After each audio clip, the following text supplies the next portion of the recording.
To give batters a different look, pitchers throw a changeup. Your idea of a different look is sunglasses. That's true. But La Quinta Inns and Suites is really taking the different look thing to a new level. Definitely a major league makeover, starting with a bolder, brighter lobby full of comfortable spaces to let you settle in. Or chill out in front of a big flat screen like Wingo would. Oh, you know it. It's a changing La Quinta look to help you get in the zone and look sharp when you hit that big meeting. Prepare to win at business with La Quinta Inns and Suites. Book now at LQ.com.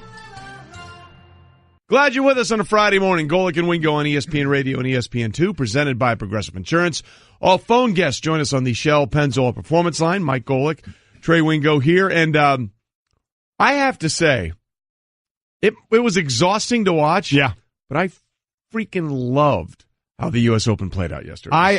All I could do was muster up Tommy Boy. Yeah. That was awesome.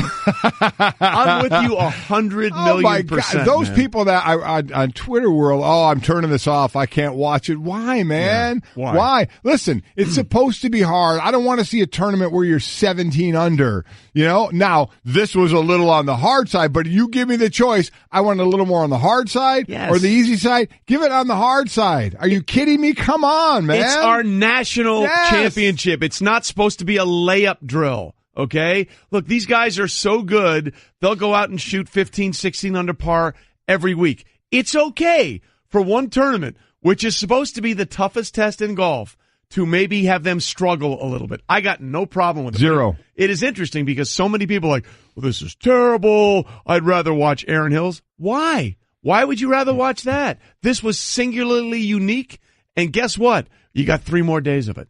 It was, and to give you just, we're going to obviously talk about it in what's trending here in a second, but just one quick number for those that may not have watched it at all. Yeah. You have 5 players that are par or better. Yep. 1 at even, 4 players at 1 under. Yep. You have 29 players who are 10 or more over par. Yep. 29 players who are 80 or better in this. I mean, that's the way it's supposed to be. Oh, it's awesome. That's absolutely the way it's supposed to be. So anyway, what did you think of the U.S. Open? Give us a call at 860-506-5505. Let us know what you thought of the first round. Did you want to see a birdie fest like we saw at Aaron Hills last year?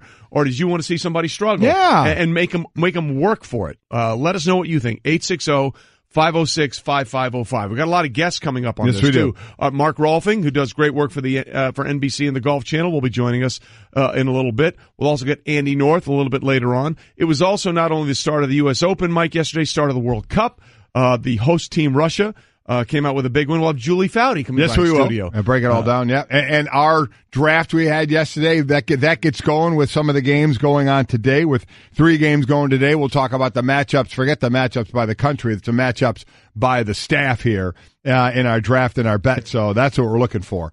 So we'll enjoy that. Yeah, again, your big pick was France to win it all. Mm-hmm. Junior went with, courtesy of Devin, he went with Brazil. Right. The staff went with Germania. And I went with Spain. Yes, you did. Which is a little, and I had the first pick. I admit it's a little bit of an outlier, but there were reasons. There were reasons. Yes, so there we'll were. Just leave them at that. So we got a lot to get to, and let's start with what's trending. And what's trending is the carnage, baby. Oh, carnage! Man. There are bones all over the course being picked at, and I love it. At last year's U.S. Open, there were 60 players at par at better after the first round, and as you said, Mike, that number is just 5. And I love that, and I get why we do this. Like the headline on ESPN.com is Tiger Woods struggles at the U.S. Open. Seriously. So did almost everybody. Pick a name out of a hat. Yes. And they struggled. Say for, again, let's give it up for the people that actually shot under par. There's a 4-way tie. Let's start at the top. Let's actually do that. Yes. Scott Piercy, Ian Poulter, Russell Henley, and Dustin Johnson all finished 1 under par. They are your leaders. And then Jason Duffner is even. Everybody after that is over par, and some ugly over pars. Spieth at 8 over, McIlroy at 10 over, Phil Mickelson at 7 over. Justin Thomas is sitting at 4 overs, right where Tiger would have been, right, if 13 and 14 just didn't devour him. That was the kicker, though, of where this thing started for Tiger. 3 over on the first hole, and then bogeys the second hole. So after 2 holes, he's 4 over. But then basically the way he was playing, you thought, boy, if he can get out and just play par golf the rest of the way. He did have a birdie, but par golf the rest of the way, he'll be in pretty good shape. 13 and 14, though. He double bogeys both those back-to-back. But everybody everybody was having problems in that. The field finished with an average score of 76.4. It's the highest average score in the opening round of any U.S. Open in the last 25 years. Birdies are better. There were 270. Bogeys are worse. There was 1,041. 1,041 bogeys or worse in this thing. I think it's absolutely fantastic. Look, man, what is the USGA's line is we want to identify the best player in the world. And oh, by the way, if you're going by that theory, look who's tied for the lead. Dustin Johnson. That's exactly right. The number one player in the world. So that's the way. And if you're telling me, I'm with you, Mike. We all think this is Tommy Boy all the way. That was awesome. The downside for Dustin Johnson, he's 0-3 in converting first round leads or share of the leads in majors into victory. The 2015 PGA, 15 Open, and the 15 U.S. Open, all three there where he shared the lead, and we saw some of the putting issues he had that year and what cost him there. So, he's right there again. He was hitting well. That was the amazing thing is, really quickly, you would see guys playing well. Yep. And they're 1 under. Yes. I mean, and wow, he's playing well, and they're sitting at 1 under. It is tough. It's supposed to be a test. And again, much more on this coming up in just a few minutes when Mark Rolfing will join us. Meanwhile, Das Vidanya. Russia opened up the World Cup in style with a 5-0 win over Saudi Arabia. It is the largest shutout win by a World Cup host in the tournament opener ever, and day 2 has 3 big matches and several stars on the pitch today. Yeah, it does. You have Egypt and Uruguay. That would be Junior against me. I don't care about the countries. That's at 8 a.m. Morocco and Iran. That's me against the staff at 11 o'clock. And then Portugal and Spain. Yeah. That's Junior at Portugal and you with Spain at 2 o'clock. So 3 games today. Bad news for Portugal. You're not going to win it. Cristiano Ronaldo for Portugal. He won the Ballon d'Or as the top player, the best soccer player, and the best soccer player since 1956. No reigning winner has ever won the World Cup. So, sorry, that's over. Well, my only concern is very easy. I could be out of this if like Spain doesn't win this first match. If it's even a draw, I'm in trouble. Right out of the gate. You've been scoring a lot of ways in this. You have 8 teams. I get it. But, I mean, let's be honest about this. I all in on Spain. Gerard Piqué channeling the 1989 Michigan Wolverines, who sacked their coach, Bill Frieder, right before the tournament. So I'm in trouble if Spain doesn't get out to a good start. And Portugal's a very, very tough one to start with. So we'll see what happens there. Now, Mike, this is going to get interesting. Yes, it is. Because a lot of people feel like Michael Porter, the former Missouri freshman who missed almost the entire 2 games played, right? Yeah, but one was in the tournament. Right. Basically is as talented as anybody in this draft, but he continues to have health issues. He had back issues all season long, and now he had to cancel his pro day because of a hip thing. Yeah, he had a hip spasm waking up, couldn't get out of bed. I don't think many people are worried about the spasm itself. Because, it's part of him working out and working. And again, he didn't play all year. Now he's getting ready for the draft. So he had a spasm. That certainly happens, but it's just unavailable yet again. Yeah. So that's the question. You talk about talent. I said if this guy played and showed his talent, he could be one of the top 3 picks in this draft, but there are big time question marks about him to where, again, it comes down to the rating. If you have him rated close to somebody else and that other person doesn't have health issues, you may lean away from Porter because of that. So we'll have to see. Time will tell. Well, to that point, here's Sean Farnham, our college basketball and NBA analyst, talking about that very same thing. If I have a pick and I'm in the top 5 or 6 right now, I don't think I'm taking Michael Porter. And even though he has the talent to be a top 3 pick, just based on the fact of there are other guys in this draft that are close enough in talent that I have a better sense of where they're at durability-wise for the long term. So, look, that might be a bad thing for Michael Porter. You know what may be a really good thing for? Teams that are picking 8 or 9, like the Knicks or the Cavs. Yeah. I mean, this is a guy who has as much talent as anybody, but because of legitimate concerns, and understandably, he may fall to them, and if he's healthy, boy, then the Cavs and the Knicks are getting a much better player than they should get. It's a little bit of a roll of the dice, but, it may come up 7 for you instead of snake eyes. We'll see. All right, so okay, we'll see what happens. Right now, he is the number 7 prospect in ESPN's most recent mock draft. And, well, it's the classic good news, bad news scenario for the San Francisco Giants. Much needed win, but it came at a great cost. Pablo Sandoval's tie-breaking 2-run single in the 16th inning lifted the Giants past the Miami Marlins 6-3, but they lost third baseman Evan Longoria to a broken left hand. Yep, takes a pitch to the left hand, a fifth metacarpal, is it? Is that what we're talking about? Sure, yes. Or the fourth or the sixth. Fifth metacarpal. Could require surgery. They'll know in a couple of days. It always brings up the question, hit by a baseball, hit by a puck. Yeah. I certainly don't want to get hit by either, but if you're giving me the choice, I'll get hit by a baseball Seems like it has a little more give. But they both, obviously, when a ball hits body and bones break, it's never good. No. Never good at all. So, again, that's a division where I think 6 games separates all the teams right now. The Giants sit right in the middle of that division, sitting at third, 4.5 back. They're 2 away from the Dodgers, who are 2.5 back from the Diamondbacks, but only 6.5 back, as the Padres. So this is, they have a losing record. The two, actually, from San Francisco down, they have losing records, but it's a close division. So see if these teams do during the trade deadline or before the trade deadline, and then the run at the end. Well, that's going to be the interesting thing going forward for the Giants, is because they sort of went in with some veteran moves this offseason. Well, they did. A veteran being the key, some aged players, and they're trying to get it all in for this year. Yeah. Right, and Longoria, and if let's just say over the next couple of weeks it starts to go really south, what are you really thinking about doing? Because there are some very interesting pieces on that team there is. That might be available for teams like the Yankees or the Red Sox or somebody else that is going to be all in on this thing going forward. Okay, Golic and Wingo reminding you, baseball season is underway. Tune in tomorrow night as the Cardinals host Chris Bryant and the Cubs. It is presented by Barbasol. Barbasol Razors. Coverage begins at 7:30 Eastern on ESPN Radio, ESPNradio.com, and the ESPN app. And, of course, we will be getting underway shortly with the second round of the U.S. Open. And what should we expect after what was a brutal day at Shinnecock Hills on Long Island in the Southampton area? So what happens on day 2? Because the weather took an unexpected turn in the first round, and it really caused a lot of problems for a lot of the golfers. And to talk more about that this morning, we're delighted to be joined. We're doing a little golfing with Rolfing. Mark Rolfing, the Golf Channel and NBC, joins us on the Shell Pennzoil Performance Line. Get triple action protection for optimal engine performance with Shell V Power Nitro Plus premium gasoline.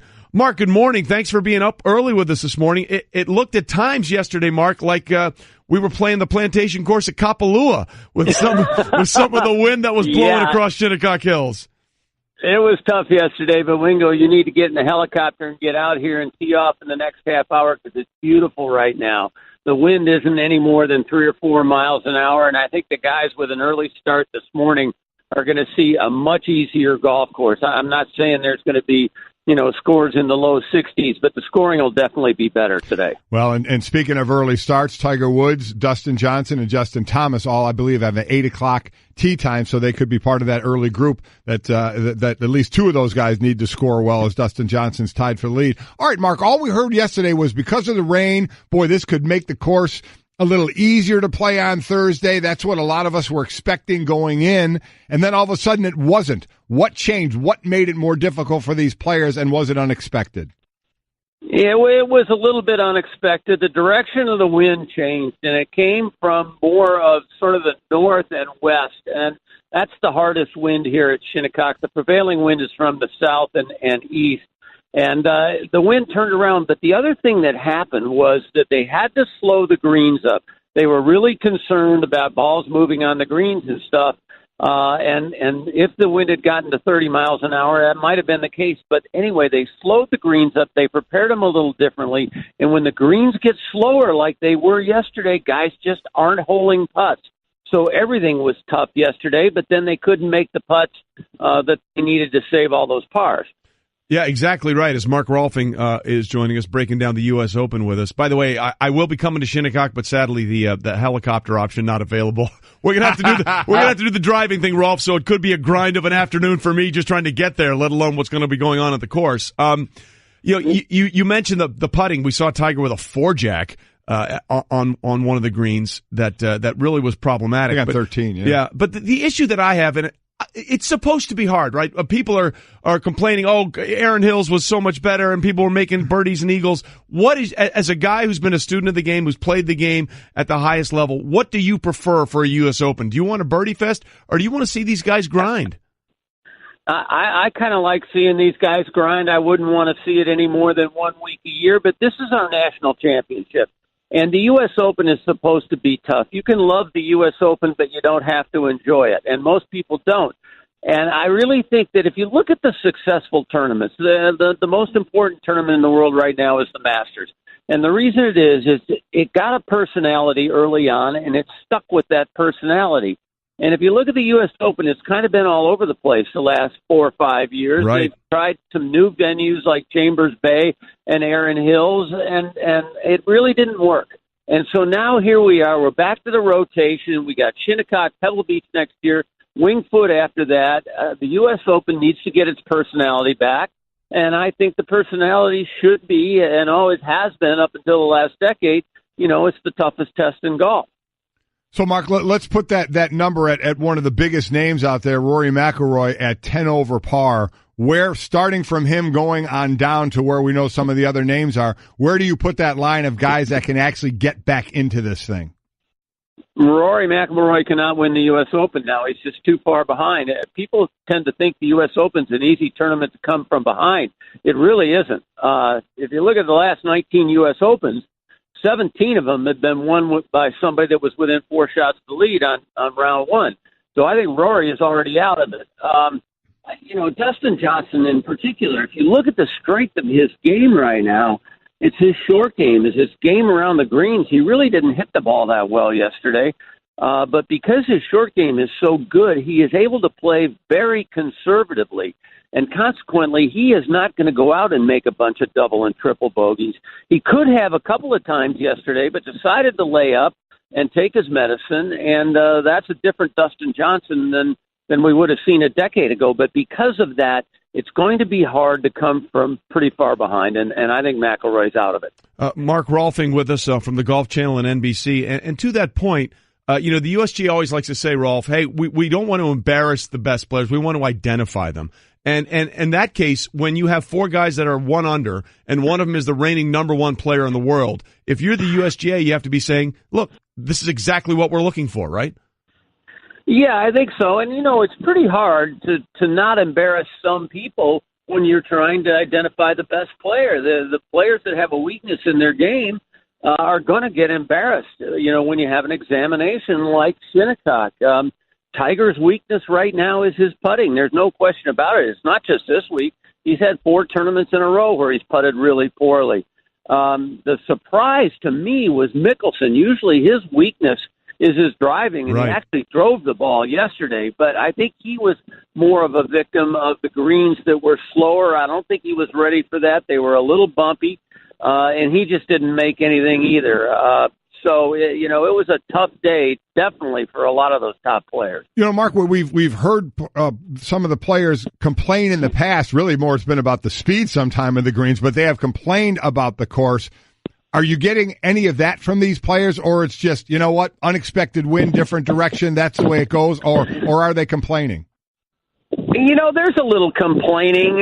Bryson DeChambeau said, this is clown golf. The biggest complaint that I've heard is the new areas that are these closely mown runoff areas where players are just barely missing the green. The ball is only trickling off the edge of the green, and there's no rough to stop it, and it's ending up 30 or 40 yards away from the hole. There were some complaints about that.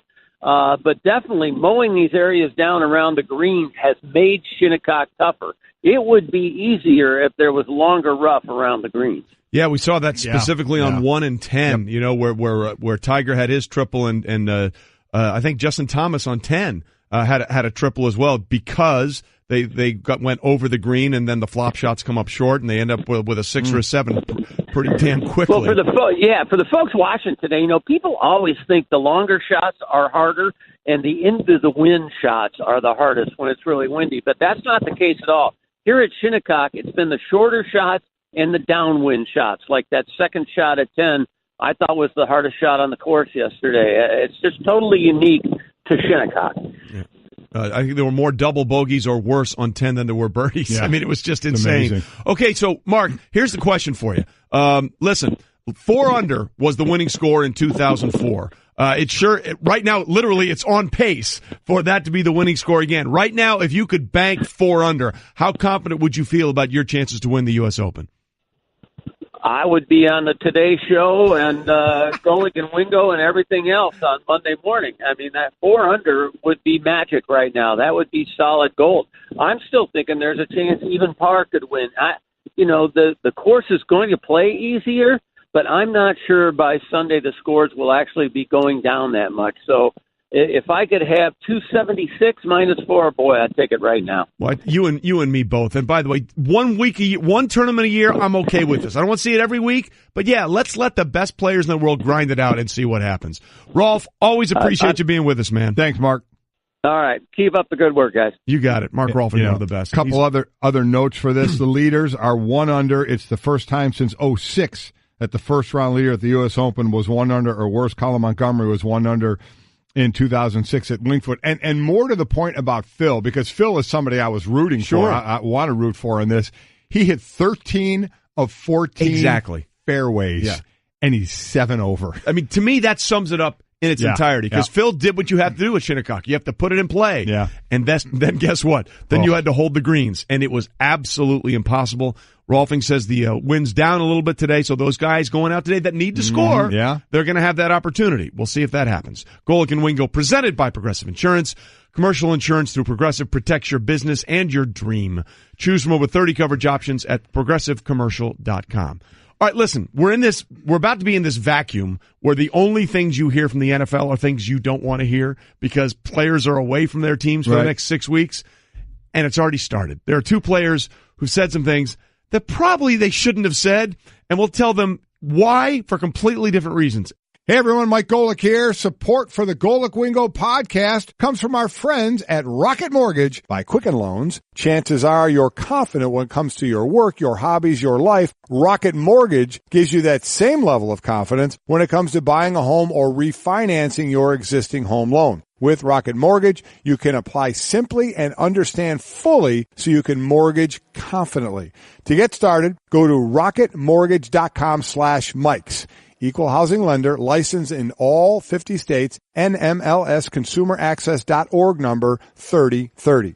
To give batters a different look, pitchers throw a changeup. Your idea of a different look is sunglasses. That's true. But La Quinta Inns and Suites is really taking the different look thing to a new level. Definitely a major league makeover, starting with a bolder, brighter lobby full of comfortable spaces to let you settle in. Or chill out in front of a big flat screen like Wingo would. Oh, you know it. It's a changing La Quinta look to help you get in the zone and look sharp when you hit that big meeting. Prepare to win at business with La Quinta Inns and Suites. Book now at LQ.com. Golic and Wingo on ESPN Radio and ESPN 2. Presented by Progressive Insurance. All phone guests join us on the Shell Pennzoil Performance Line. Again, we are simpatico here. We love the grind and the struggle. Saw so much on Twitter. People said this is unwatchable. I'm turning it off. I don't know why, man. I mean, I love the fact that people say it's unwatchable as they're watching. Watching professional athletes work at their craft and not just have an easy go of it. Thank you. I turn off the tournaments when the leaders are 15, 17, 20 under. Yeah. I'm like, okay, what am I watching here? Unless it's very close and competitive with a couple others, but even so, that does nothing for me, man. Let me see the struggles. Let me see if you're in a bad spot, getting in a good spot. Mark Rolfing, who we just had on from the Golf Channel, man, he said something that when I was watching yesterday, just obviously as a hack golfer, hitting the green, I would be like, man, this is fantastic. And then watching it just roll off the green, as he said, there's no rough off the green, and if it just trickles off the green, then it rolls 40 yards away. Right. I mean, I can see how that would be damning, especially, the club throw that would go into my game there, if I'd be whipping it all over the place. But, man, these are pros, man. They're supposed to be able to figure that thing out. Just like in any sport, any pro athlete, when the conditions are different, you got to figure out a way to make it work out there. And it can be really tough. And it was very tough yesterday. What did he say? DeChambeau called it a clown course or whatever. Tough, man. Listen, deal with it. You got to deal with it. Bryson, I like you, and I think you're a good young player, and I love the jaunty cap you wear, and all the clubs are the same. But if you call Shinnecock Hills clown golf, give me a break. Okay, Yep. Shinnecock Hills is the only course that can say this. We have hosted a U.S. Open in the 1800s, the 1900s, and the 2000s. Yeah. Shinnecock Hills and that whole area where Sabonic is there and National, that is like the heart and soul of golf in this country. So don't you dare call Shinnecock Hills Clown Golf.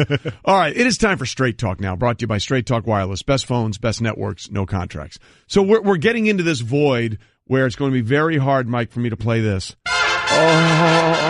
Break time. The NFL trumpets. We're going into the lull between the end of mini camps now and when training camps will start in mid to late July. So it's our last chance to hear from some players before they go on there. The only time you're going to hear from them now is if bad things happen. Right. Let's be honest about that. So Myles Garrett, who was the number one pick in last year's NFL draft, and after some injuries to start the year with a hamstring, actually played very well for the Cleveland Browns, felt that it was important for him to weigh in on the big topic of NBA super teams. Now, keep in mind, Myles Garrett in his first year in the NFL went exactly 0 for every game he played. The Cleveland Browns did not win a game, and the rookie who went on a winless team last year decided that he should be the arbiter of what's good and what isn't good for the NBA, specifically weighing in on Kevin Durant's decision to go from Oklahoma City to join the Golden State Warriors. KD broke the league. You hopped onto a 73-9 team, and he took the easy way out, in my mind. It was different for when LeBron left. He kind of went to, Wade and Bosh, and it wasn't something that was already guaranteed, something that you already knew was going to have immediate success. You kind of had to gel and work things into place. But with KD, you just stick him in and he scores. I mean, you already knew what they had. They were 73-9 before, and you put the second best player in the world on a already all-time great team, and of course you're going to have success, and pretty easy success. Anybody could have an off night and still be able to find a way to win.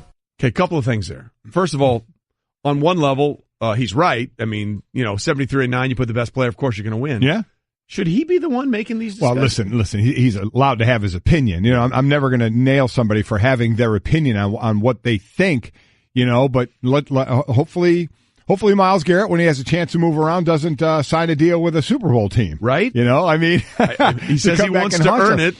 Listen, I'm so past this. I mean, teams did this all the time. Teams tried to make trades to get great teams together, and now the script has just flipped a bit, and players can now do it. So what? They're trying to get the best teams together to win championships. I don't have a problem. This whole thing of you better do it alone. Ain't nobody doing it alone anymore. You're not doing it alone anymore. Michael Jordan didn't do it without Scottie Pippen. That's exactly right. You're not doing it alone. So now the players have a little more power to be able to kind of dictate, and people can't stand that. Yeah. And all the old-time players call these guys, soft and weak because they have the ability to do that, and they're doing that. I'm just so over that. Yeah. To me, it's a tired argument. Kevin Durant, I don't care how many championships he wins, and he's winning them right now, he's going to still go down as one of the greatest players of all time. But not in the Stugotz personal record book. Well, no. That's a separate. That's a whole separate. People want to hold it against them. Listen, it's their right. They can do it. They can have their opinion. I just disagree with it, man. That to me is the biggest turn. Every team tried to get great players together, but the teams did it by trades or free or draft or however they did it, and now players are doing it, and people, especially former players, have an issue with that if they're choosing to go with these better players to win championships. Okay, last I checked, you're trying to win a championship. Now all of a sudden you're putting a stipulation on the championship and saying, yeah, we want you to go win a championship, but damn it, we want you to do it alone. Yes, we want it to be a struggle for you to win it. Come on. Yeah, look, here he sounded like he was giving LeBron a pass too when LeBron went with the decision. And now get it. Now granted, Bosh and Wade were not Steph Curry. Oh, that team wasn't anywhere near what this team was.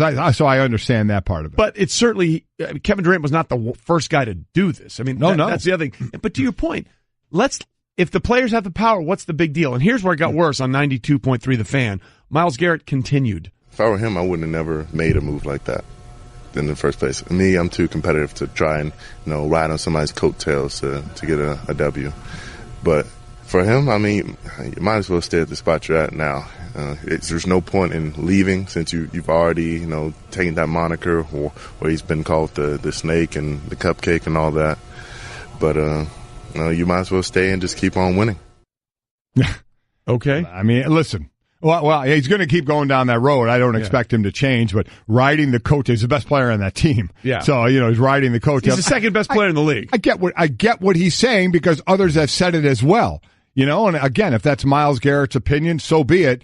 But I can't stand the I'm a competitor. I wouldn't do it. I mean, give me a break with that stuff, okay? Let's find out what happens when you're a free agent. Jumping into other people's minds and hearts about something like that. Yeah, thanks for telling us what you are. Yeah. You know, what this guy isn't, who, oh, by the way, is going to go down as one of the all-time greats, is going to have some rings, though you think they may be tainted, but bottom line is going to be one of the all-time greats in this game. Yeah, and you know what? When he has his championships and his millions, I'm sure he's not going to be really interested in what Myles Garrett had. No. And I like Myles. He's an interesting guy.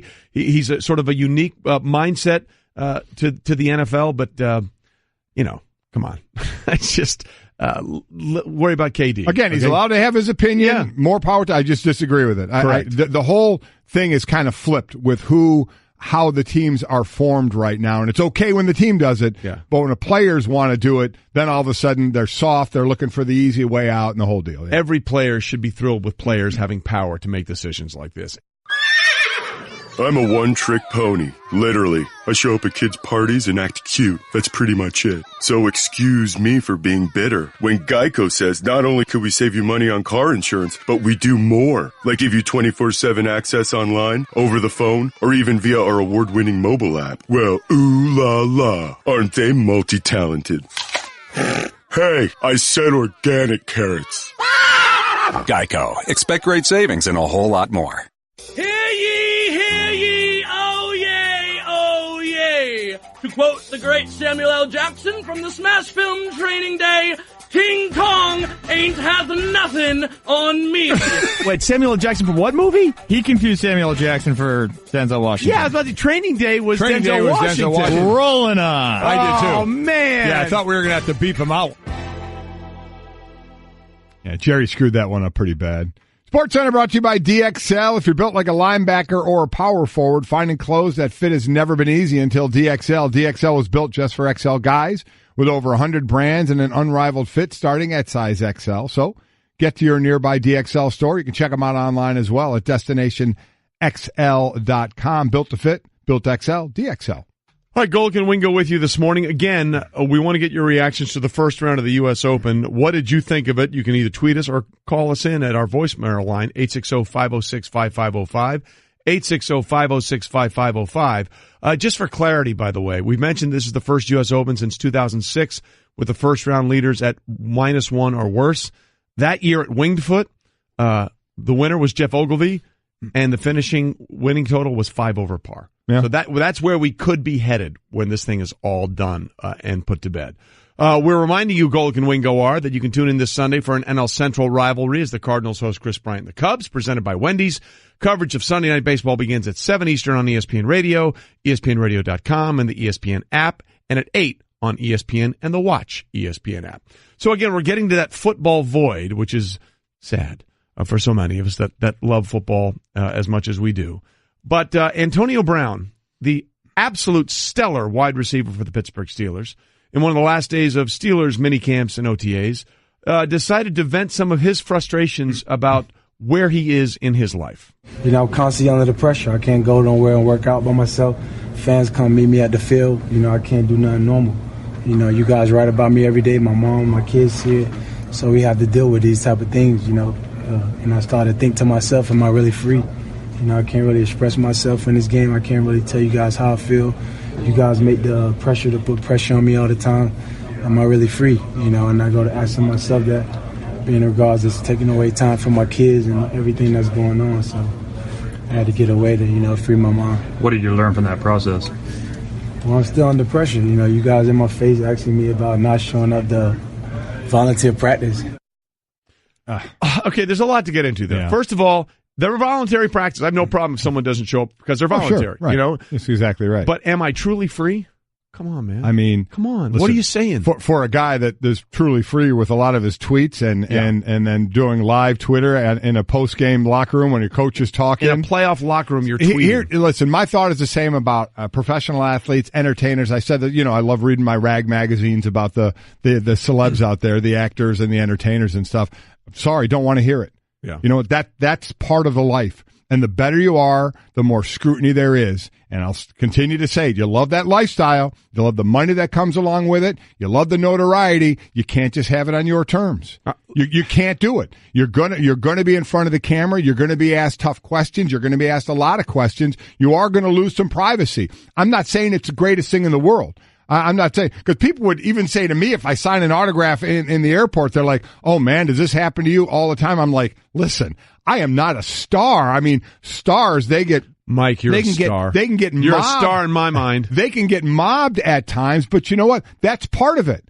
And I always say, if you don't like it, you don't have to do it. Nobody's forcing you to do it. That's part of it. So I do get tired of hearing, and to me, whining of, oh, it's your fault. Oh, you're putting the pressure on me. Oh, you guys are in my face. Oh, it's you, it's you, it's you. Just stop it. You know, this is the life you chose, and you're a great player. You're in the team picture of the best wide receiver in the league at your craft. You are one of the best.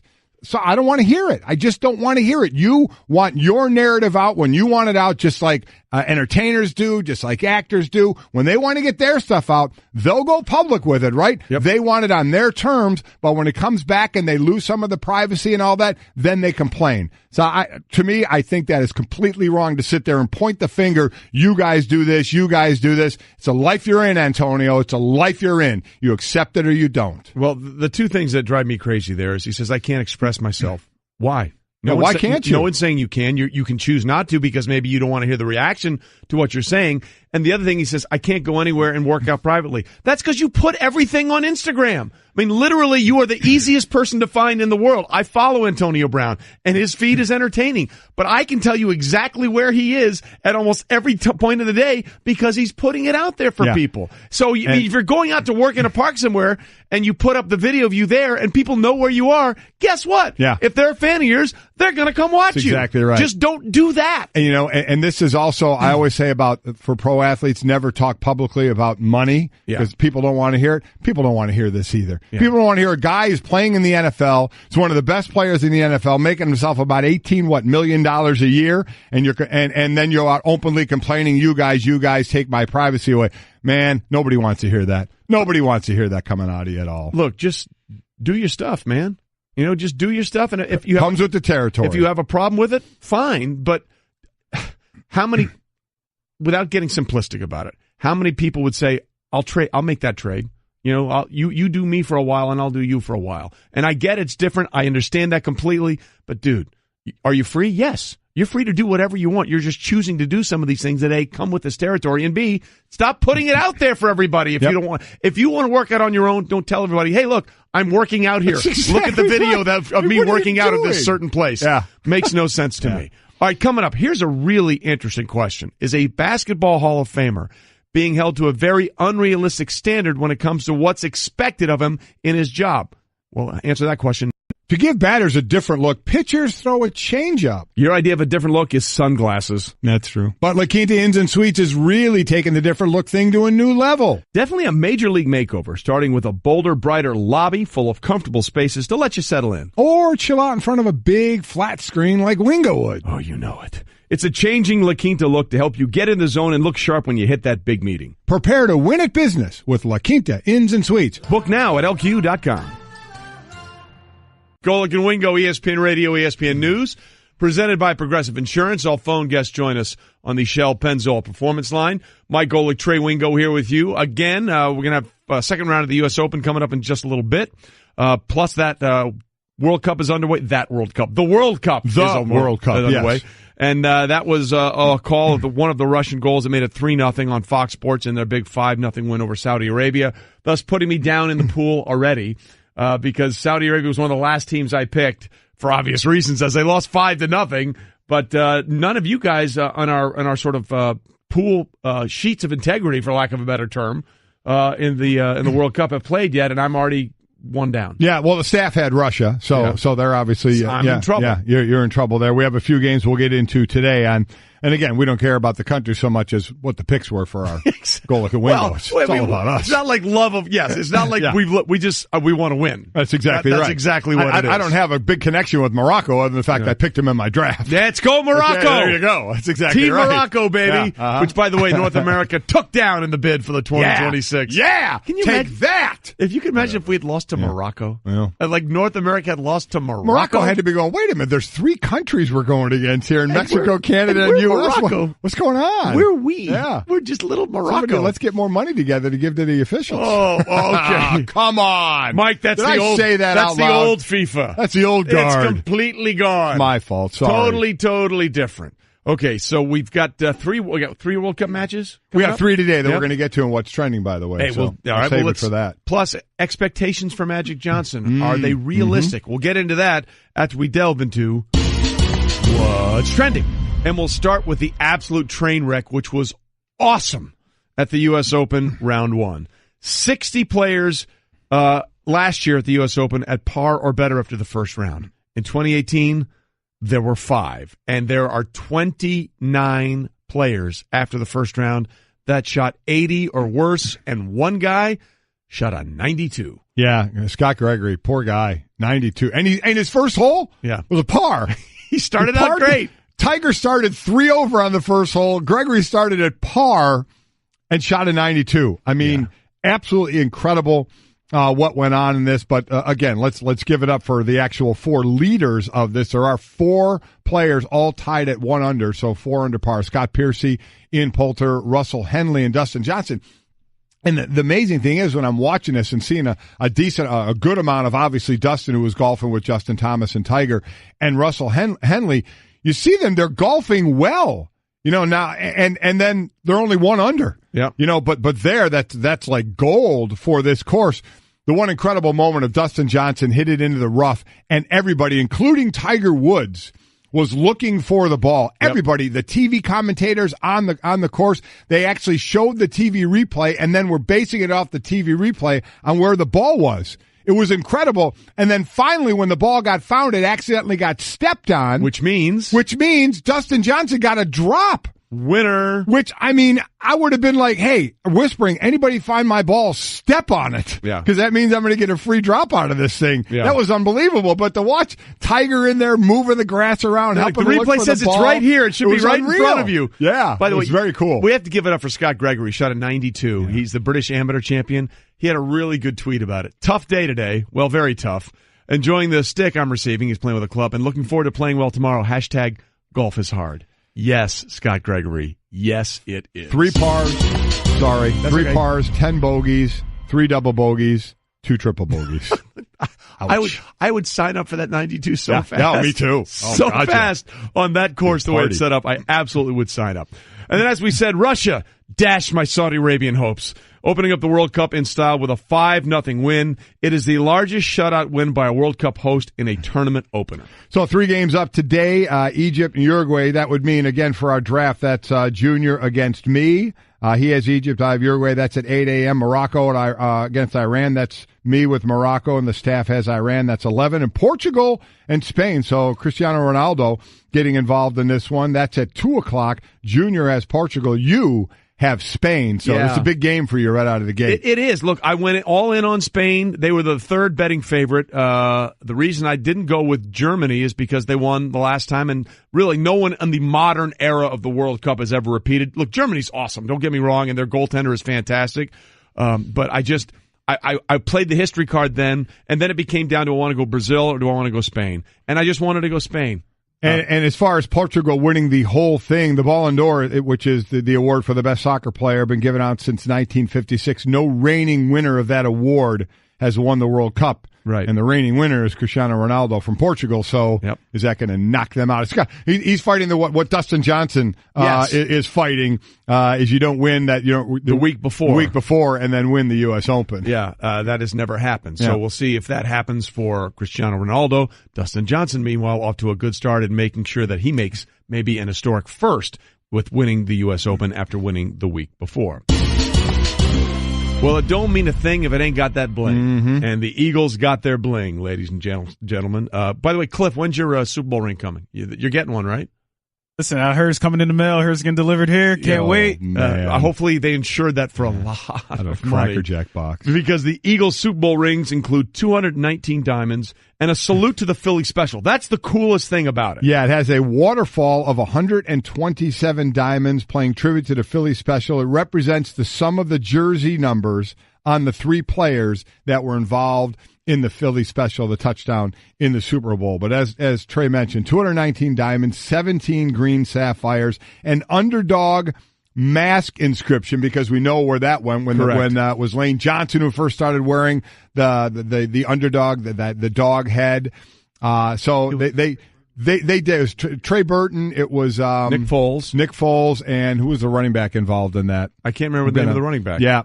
We'll get it, obviously. Yeah, for the Philly special play. We just look for the number, add up the 2, and what the difference is well, that's 88 and 9 is 97, 30. No, Trey Burton was a 3 players. It was a running back. Yeah, it was the running back who bobbled it looked like Corey Clement. Corey Clement, that's what it was. Clement, Burton, and Burton, who's now with the Bears, I believe. Right. Yeah. So, just to get that, and those things are always these gaudy things, right? Yes. I mean, that look like trash can covers. Well, the best full part, of diamonds. The best part about that one is Eagles owner Jeffrey Lurie said, hey, let's do something elegant, understated, be different. And the players are like, hell no, man, bling it up. Oh, we let the thing so heavy you got to wear it with a sling. So Jeffrey wanted to do something different. And they're like, no. I want that thing weighted down that I can't support my hand with that ring on it. It's unbelievable. It's kind of unique because the Patriots the previous year, they made sure they had 283 diamonds on that ring to 28-3 down 28-3. Mm-hmm. So the Eagles are. That's a cool thing how something gets represented in there from something big that happened. Yeah, cool thing. It has to be because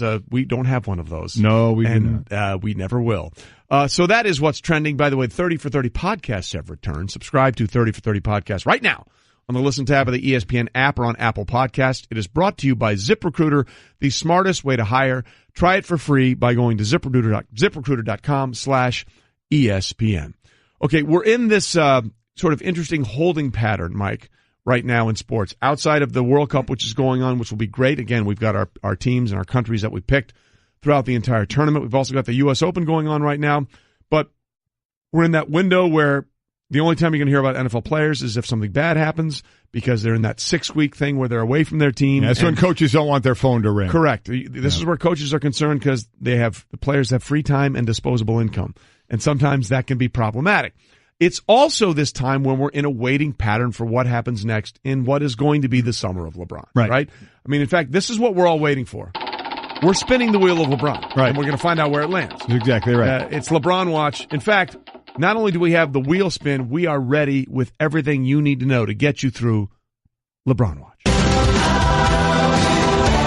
From the beaches of L.A. to Houston. From Boston to the Bay. And to Cleveland. This is LeBron watch. You're upset already. What is that? How Cleveland just gets thrown in there? I mean, give me a break. Well, he's still there. That's where he can make his most money. Come on. He's still there. By the way, I will give him credit. If he worries about money. Yeah, I will give him credit, actually, about that. Because much like Brady, he's never been the top guy salary-wise, right? So you have to give him credit along those lines, trying to do, and look, he's making tons of money, as is Brady, but they've never, and they could have easily said, oh, no. Yeah, I'm taking the max. I'm the best. Max it up. Let's go. So this is going to be the summer of LeBron until he makes his decision sometime around July. Then it can't be official until later on. But that's how this is going to play out. And Bill Plaschke of the LA Times, who you probably know from watching Around the Horn, wrote a column about the Lakers and free agency. And then he went on to explain it in greater detail on the Will Cain Show. The most important person in LA is not LeBron James, it's Magic, because the heat is literally all on him. He was brought in just for this summer. That's why he was brought in. He's got, his reputation here is so sparkling and sterling as such a great community leader, Hall of Fame basketball player. Heck, he owns a little bit of the Dodgers. The Dodgers, went to the World Series. Everything he touches turns to gold. Well, this is one part where it really does need to become gold this summer. His legacy could get damaged out here, and people are waiting for Magic to do something. And it's that's why they had a front office shakeup 14 months ago. Was they said, okay, Jeannie Butt said, okay, Irvin, it's your team now. Bring us a superstar, make us the Lakers again, and that's what he's got to do. So not only is his reputation gold, they're hoping it's purple and gold, obviously, the colors for the Lakers. But is that a realistic expectation? Without question. Yeah. Oh, without question. Listen, he had no prior experience in this position. Right. And then the GM brought in as well, Rob Pelinka has no experience in this. You know, he was an agent. So they are really inexperienced in this, but you're banking on it's Magic Johnson. Come to L.A. This is to me is like Phil Jackson going to the Knicks.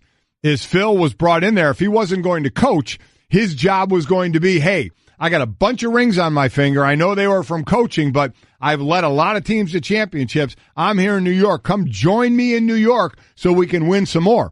And I thought it would fall flat there. A lot of people did. I certainly wasn't alone. And it absolutely fell flat there. It was horrific what went on there.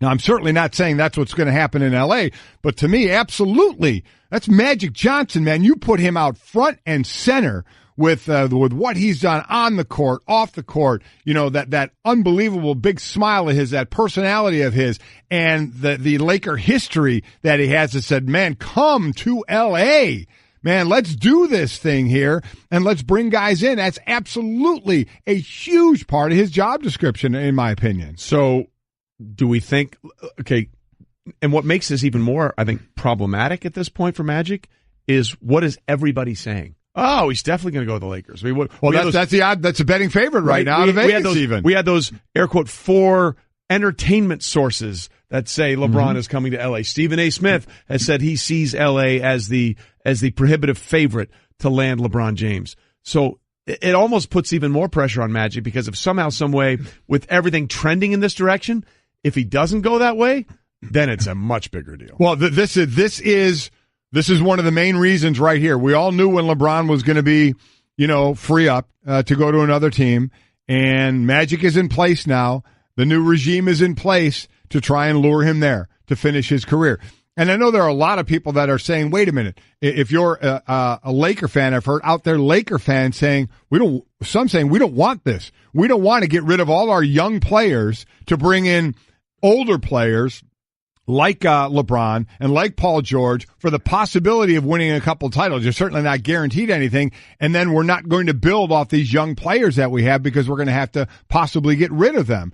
And, to me, I'm like, try and get a championship when you can get a championship. And you do it, you certainly have shortened your window, but you've increased your ability to win that championship. And then throw in, I had just heard the talk that if you could work in not only LeBron James and Paul George, Kawhi Leonard in that deal. Now that would take, obviously, San Antonio trading Kawhi Leonard. Correct. Now, so that would be tough to be on Magic Johnson. Magic Johnson could try and lure guys that have the ability to make that decision for themselves, right? Yes. A Paul George, a LeBron James on why to come to L.A. But that would be a trade. That would need to be San Antonio involved in this one, too, saying, yes, we're going to trade Kawhi Leonard to you. It would maybe take Kawhi Leonard telling San Antonio, listen, not going to be here, don't want to be here, want to go to L.A., can we work out something for that to happen? So that obviously would be a long shot, but I heard how you could lay that one out. Again, you're going to lose a lot of your young players there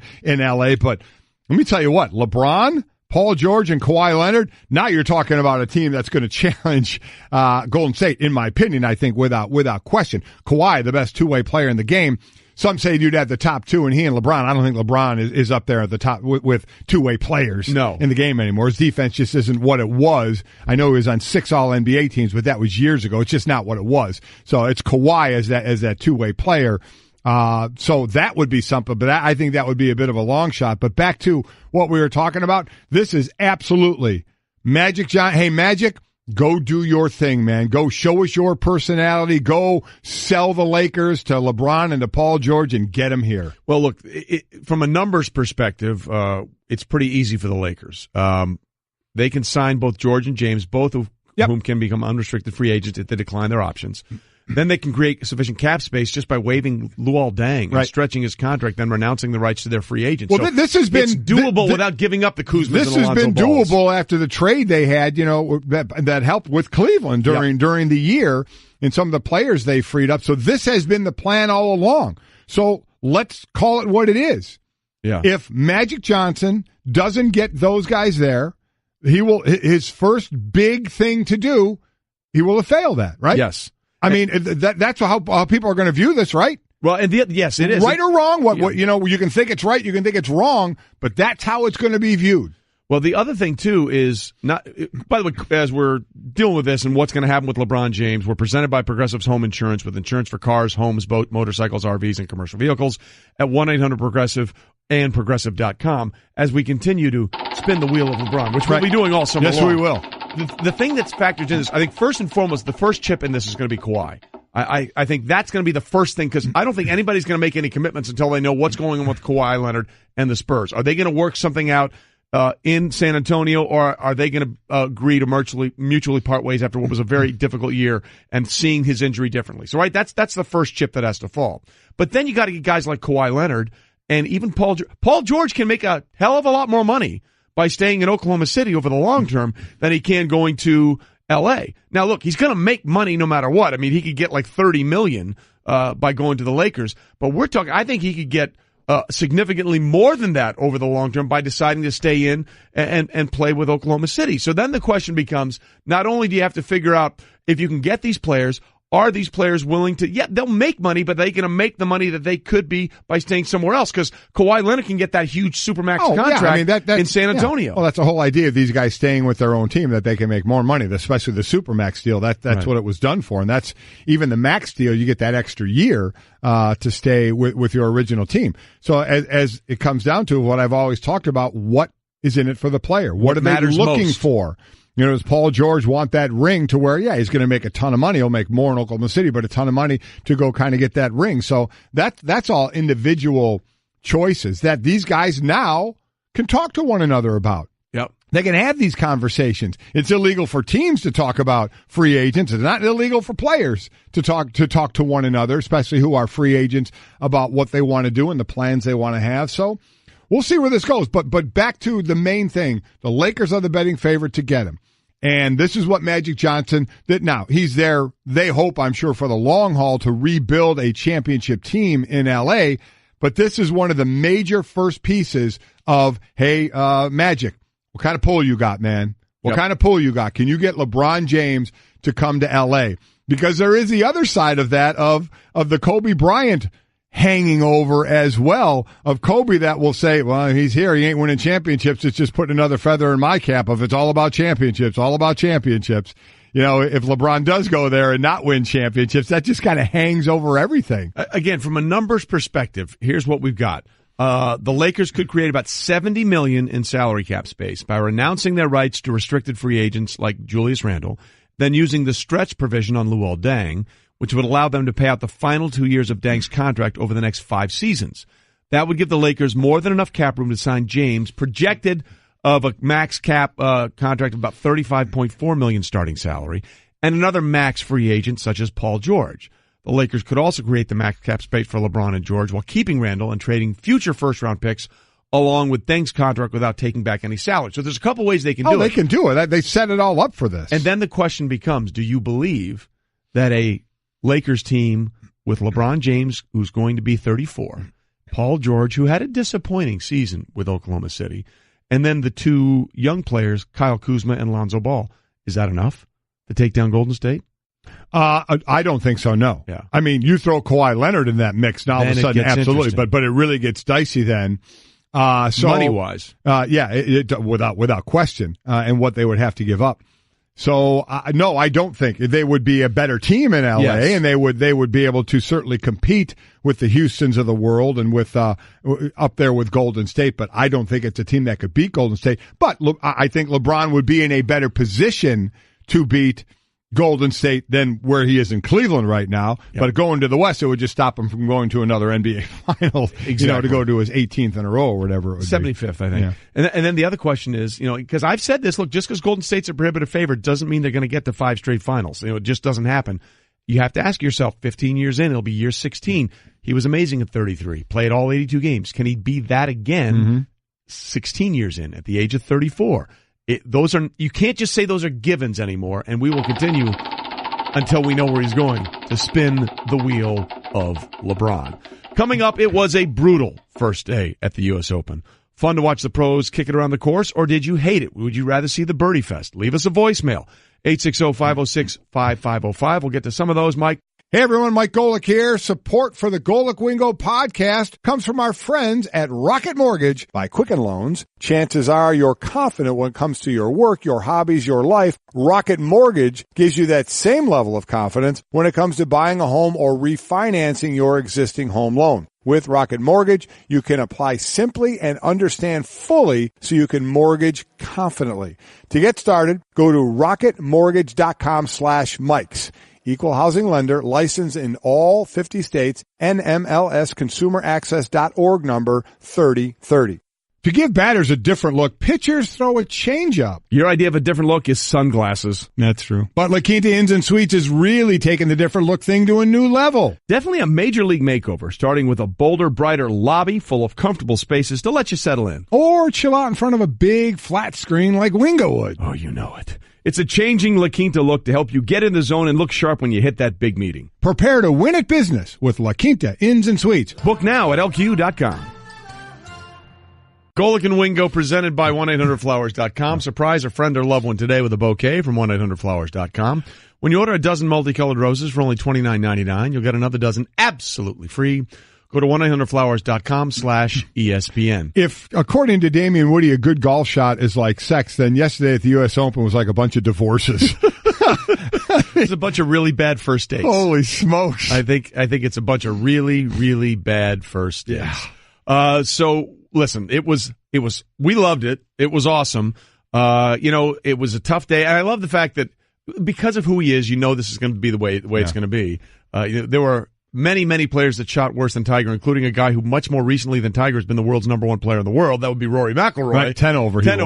And the headline was, Tiger struggles at U.S. Open. As did everybody not named Scott Piercy, Dustin Johnson, and just a few other people. Let's be honest about that. But that's the way it is because Tiger pins the needle. Playing in his first U.S. Open since 2015. It was a very difficult day, specifically because the conditions changed overnight. It rained a little bit Wednesday. Then the winds came in whipping Thursday from a different direction. But Tiger says, that's not why. It's tough out there, but you shouldn't make two doubles and a triple. I had a 4-putt, and number one is, I hit it right through the wind, and then it made compounding my problem. I actually hit a really good flop shot. The wind actually knocked it down, didn't carry it, and then hit 2 bad putts on one and two, and for most of the day I just didn't putt well. Watching his game, the first hole again, he was 3 over, second hole he bogeyed, so he's 4 over after 2. And then until he got to 13, he had another birdie in there, another bogey in there. He's 4 over, and you're looking at the leaderboard going, okay, you're fine. Not going to be bad at all. And then he 4 putts. 13, I believe it was, and double bogeys there, and then it's like, okay, how do you react to that? And he double bogeys 14. Yeah. So before all of a sudden it's 4 over, not the greatest in the world, but by no stretch the worst in the world. You're not out of it. And then 2 holes later, you're 8 over. Yeah. And you put yourself in a horrific position. We had Mark Rolfing on from the Golf Channel earlier, and he said, 17 of the last 19, was it majors or U.S. Opens? I think it was U.S. Opens where if you're within 4 shots of the lead, that's where the winner has come from. Yeah. So that would be, gang, if you look at the leaderboard, anybody at +3 or better. Yeah. That's where we're looking right now. And the amazing thing about Tiger, too, is on 10, he made a miraculous par save. He came up short on his second shot, and it was one of those where if the pin is all the way to the back, and if you go over, you're done. And that's what happened to Justin Thomas, and he made a double there. He nipped it perfectly within 4 feet, made a clutch putt. Then he bogeyed 11, the par 3, by putting it in the bunker, and then it was all undone with a 4-jack on 13. So it is difficult. By the way, we're talking about Scott Gregory, the kid who shot 92. He's a former British amateur champion, not the current one. Right. He said he hadn't shot in the 90s as a hadn't shot in the 90s before. Last time he did that, he was a child. Yeah, so, I haven't not shot in the 90s, so I'm right there. Yeah, you're good. Just, so you and Scott Gregory on the other like this. And we also heard Mark say that playing early may be better today. Yep. And Tiger tees off at 8:02. But so does Dustin Johnson, who is leading. Correct. With him, and Justin Thomas, who I think is 4 over right in that area there. And the guys who you sit there and you looked at the marquee group yesterday of Jordan Spieth, Rory McIlroy, and Phil Mickelson, they were 25 over par total and made just 6 birdies total, they tee off at 147. So they're teeing off in the afternoon when it may start to get a little worse. So maybe the morning guys would see if anybody can make a run. Where do you put it? Where do you think? Mark said basically he talked about the stat of 4 away from the lead, within 4 of the lead. So that would be 3 over. Where do you put guys having a chance still the way it's playing right now? Honestly, it all depends on what happens with the leaders. And by the way, Russell Henley is already on the course, and he's now the sole leader. He's made a birdie today through his first 2 holes. He's starting on the back 9, so either 10 or 11. If they get to 4 or 5 under, you're going to have to be no more than 2 or 3 over, I think, at that point to have a realistic expectation of it. But if these 4 guys under par, Russell Henley, Dustin Johnson, Scott Piercy, and Ian Poulter, if they get to 3 or 4 under par today, then I think no more than a couple of strokes over par, you're still in. And, you're going to see, because as Trey mentioned, Henley's on the course now. Yep. Dustin Johnson, 8:02. Then the other 2, Poulter and Piercy, they're not till the afternoon, 12:30 and 1:36. So you'll get a good kind of, at least with 2 of the 4 leaders right now, of where they are by the time the other 2 leaders tee off. Now, again, so it all depends. And the chase pack, the lead pack will determine where the chase group comes from. Right. But if you're Tiger, you have to think, I got maybe shoot a 67. Well, he said, I got to be in the 60s. And then obviously you put yourself in a position to, what is the people in front? You have to rely on others to come back to you a little bit. And by the way, over the weekend at a U.S. Open, that tends to happen. That can happen. Well, the other thing Rolfing told us is if 4 under was the winning score in 2004, which, by the way, was a seminal moment for the USGA because they got so much grief for the setup the last time it was at Shinnecock Hills. The 7th hole, the par 3, they actually had to water it between groupings. It was so unplayable. So I think that was the moment where they said, we need to dial back our setup a little bit. And it's back at Shinnecock. It's just a tough course. So we put it out there. We put it on our Twitter feed. We also put it out there, at our phone-in line, 860-506-5505. Do you like this setup, or do you want to see a birdie fest? And here are some of your reactions, what you had to say. I love seeing the competition and the mental toughness that it requires that many people don't appreciate unless you actually play golf. That's why a lot of people play better whenever they've had a few brewskis. Golic. Very true. Well, having some swing oil really takes the mental part of the game and makes me a little more free and easy. But I really think swing oil. This tournament, the way it's going right now, is going to test both. Yep. Equally as much, right? The physical and mental part. Yeah. Because we had Michael Collins on, our analyst, who was a caddy, and basically said the thought process going into a tournament is if you get a bogey, you'll make it up. And that's what the caddy would say. You got a bogey there. Hey, we'll make it up along the way. In this tournament, on this course, he said the thought process changes to, you know what? You're going to make bogeys and you're not going to make them up. So it's, how many bogeys do you have? Mentally, how can you stay in the game so it doesn't run away from you like it did Tiger on 13 and 14, right, where the physical part certainly comes into it, but then the mental fortitude as well. And the thing, look, and I thought Rolfing made a great point earlier. He said the Masters has an identity. It doesn't really start till the back 9 on Sunday because you can make eagles. They set it up where you can do that. And that's great. And that's awesome. And those charges are fun. But I like this personality of the U.S. Open. The U.S. Open has always been a grind. It's always been put it in play. Make sure you find a fairway. Make sure you find a green. And make sure those shots around the green are exceedingly difficult. I have no problem with that. I wouldn't want to see 10 of these a year, but I do like to see this one. I like to see this, and also I don't want to see anybody pull away. Correct. I want to see it close. I want to see 4 people up at the lead. I want to see on that last day that you have to maybe go for that shot instead of play it safe and see how well you do it, how well you handle it both physically and mentally. And other people are weighing in, again, on our phone in line, 860-506-5505. Here's your voice on what you thought of the first round. Yeah, the U.S. Open, you got 30 or 40 tournaments to watch these guys shoot 65 or 66. It is fun to have one tournament to see. They have to hit every shot just perfect or they get screwed. Yeah, I mean, look, man, it's supposed to be hard. I do like it. It's a national championship for crying out loud. That's why I like this, and I like the British Open, the Open. Oh, because it especially is the best. Now that a lot to do, obviously, with the weather when it starts raining sideways and the wind is howling and you're getting those pot bunkers. Because normally players hit well out of sand. Something goes into sand around the green, they're like, they're in good shape, Then pot bunkers, it's a different story. With those sodded faces. Oh, my gosh. So, and quite frankly, that's what makes this course at Shinnecock very similar to an Open championship because it is is out there.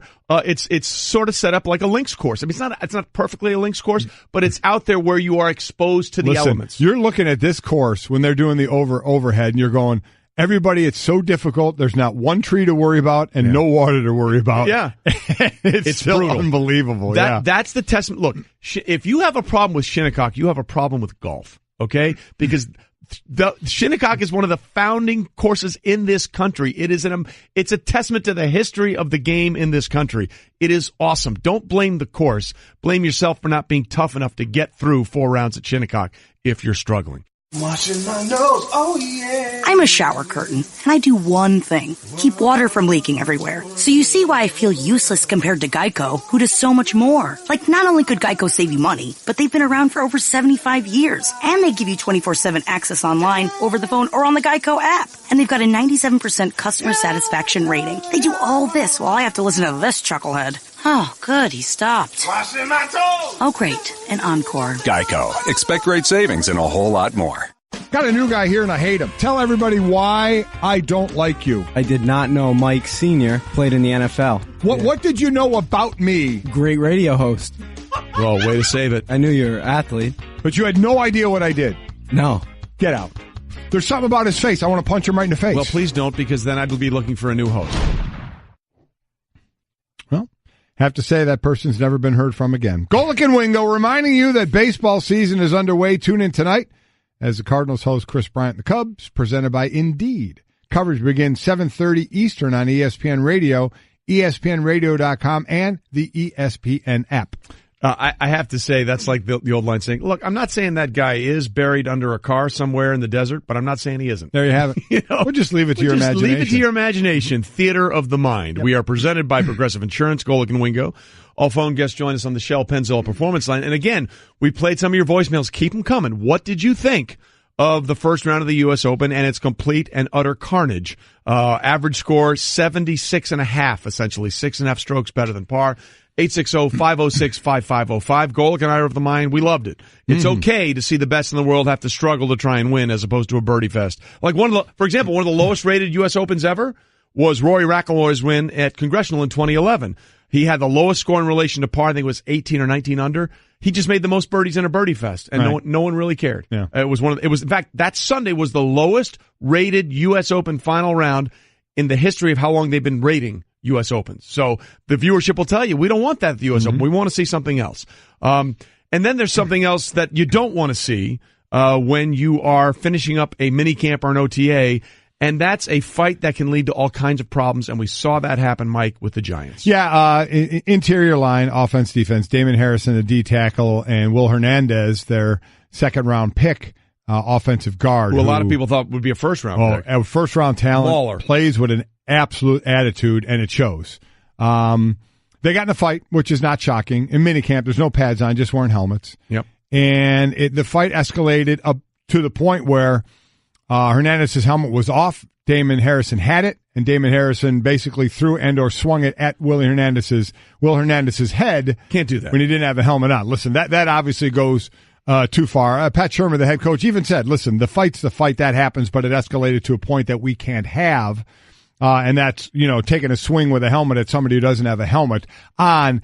And you want to know one of the more reason why coaches don't like fights at camp anymore is one of their prize pickups in the offseason, Nate Solder, got rolled up on during the fight. Yeah. So the fight comes, everybody kind of jumps in to protect their side of the ball. He got rolled up and ended up limping off the field, had to get checked by the trainer.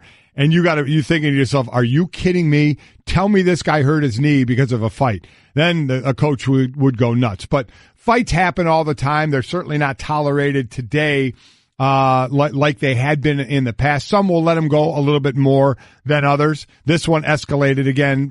Both players were taken out of the drill to cool off a little bit. I'll say again, Pat Shermer didn't really have an issue with the initial fight because it happens, Don't man. Swing a helmet at your teammate, man. But it got going to swing in the helmet. But there's part of you, I guarantee you, as a coach, you're sitting back and you're going, I love this. Yeah. I love the tenacity. I love the fact that there's some grit. There's some competitiveness with these two guys, Harrison, and again, the rookie Will Hernandez, who's just stepping right in and saying, I'm gonna take a lot of that side of it, the aggression side of the ball.